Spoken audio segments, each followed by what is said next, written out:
TMNT, Korra, and on top of them all, Fast and the Furious. One of those recently acquired franchises was the Merc with the Mouth, Deadpool, and they put a game into production toot sweet. Good news for Deadpool fans, but apocalyptic news for Transformers fans. High Moon Studios was then pulled off from completing their theoretical trilogy, and instead were contracted to make a game based on a Rob Liefeld creation. I guess since High Moon proved so adept at capturing what made certain franchises so appealing, they were the only choice for the job? What's worse still is that instead of just waiting for them to wrap up Deadpool, Activision pushed ahead on Transformers without them, as it's safe to assume their contract with Hasbro demanded another game by a certain time. Why they didn't just split the teams in two again is anybody's guess. Maybe Deadpool required more people? Probably not. The important part was that the next Transformers game was going to be delivered by Edge of Reality, and the name of it would be Rise of the Darkspark.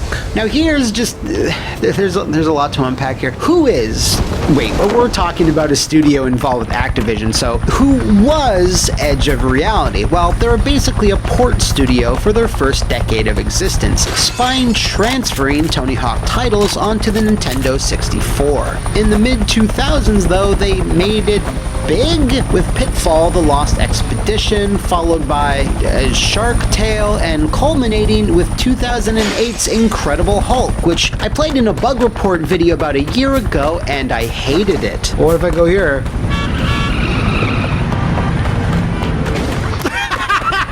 So yeah, not exactly the best track record going into this whole finishing off this Cybertron trilogy deal. Now, what's more, and maybe far worse, was the completely random decision to take the continuity High Moon had established with those Cybertron games, and then just kind of smushing it into the Bayformers material. As many would and should expect, Transformers fans did not like this. And while I said this decision was totally random, it wasn't. It was just mostly random.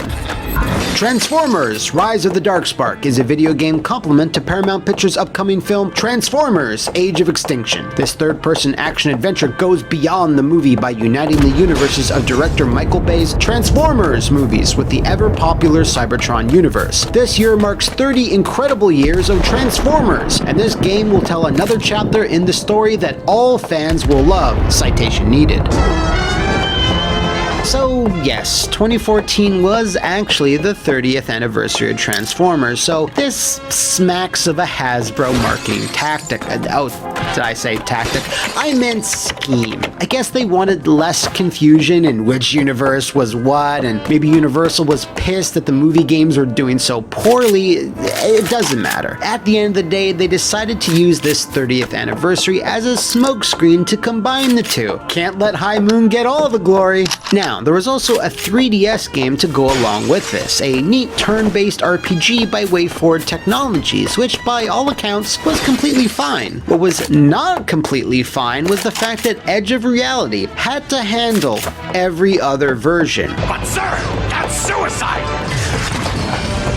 Any further objections? This was a stark contrast to the other movie games, where the work was spread, more or less equally between 3 or 4 different studios. Edge of Reality was the Soundwave, and they needed him to produce a lot of cassette tapes. PS3, PS4, Xbox 360, Xbox One, Windows PC. See, that's 6 different versions handled by one studio.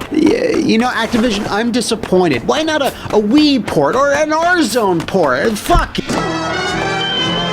Fans immediately saw a shift in communication/PR coming from both Activision and Edge of Reality. Gone were the days of multiple behind-the-scenes videos, dev diaries, and interviews. Everyone just shut the hell up about the game, and there was very little marketing all the way up to launch, save for one video featuring Optimus Prime himself, Peter Cullen, who really seemed like he just had a camera shoved in his face and told to just say whatever.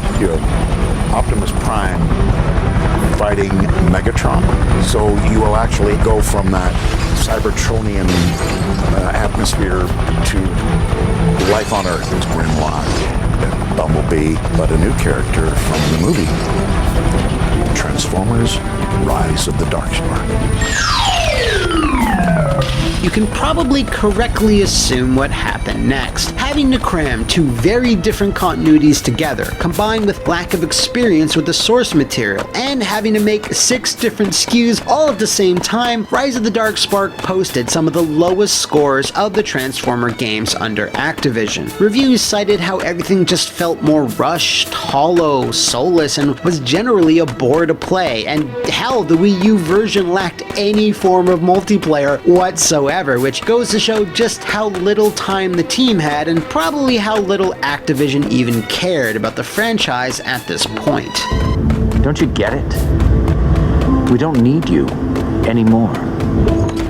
That was cruel. And you know that story that a lot of people felt was going to be weird and confusing? Well, it turns out it was weird and confusing, with many review outlets saying as such. Things, unfortunately weren't going much better down at High Moon Studios. Deadpool failed to resonate critically and posted a lot of lukewarm reviews, and because Ryan Reynolds was still several years away from growing his weird little baby legs, the character really didn't have that mainstream exposure yet to post the numbers Activision was chomping at the bit for. These flagging sales, of course, summoned the mighty Kodacron, who opened his giant celestial maw and fired a blast that penetrated deep into the core of the High Moon, obliterating almost half of its workforce. This was explained away with, Activision Publishing consistently works to align its costs with its revenues. This is an ongoing process. With the completion of development on Deadpool, we are taking a reduction in staff at High Moon Studios to better align our development talent against our slate.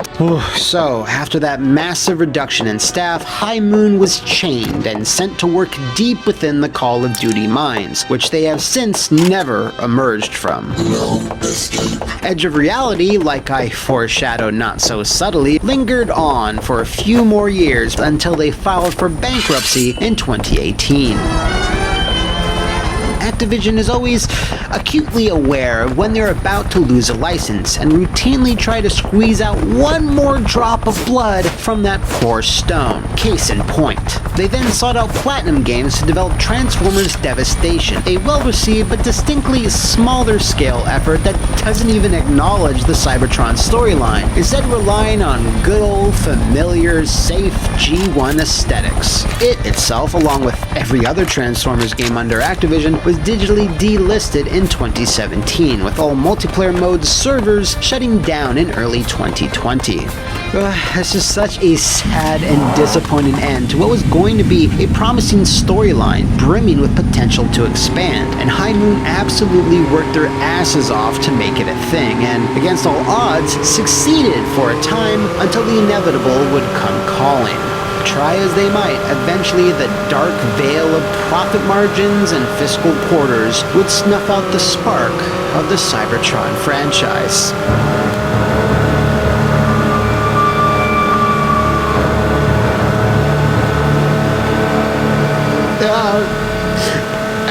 I cry every time. If you know of any other disenfranchised franchises, let me know in the comments below or roll out to Flophouse VIP Patreon to officially nominate the subject of our next episode. See you next time, and thanks for watching.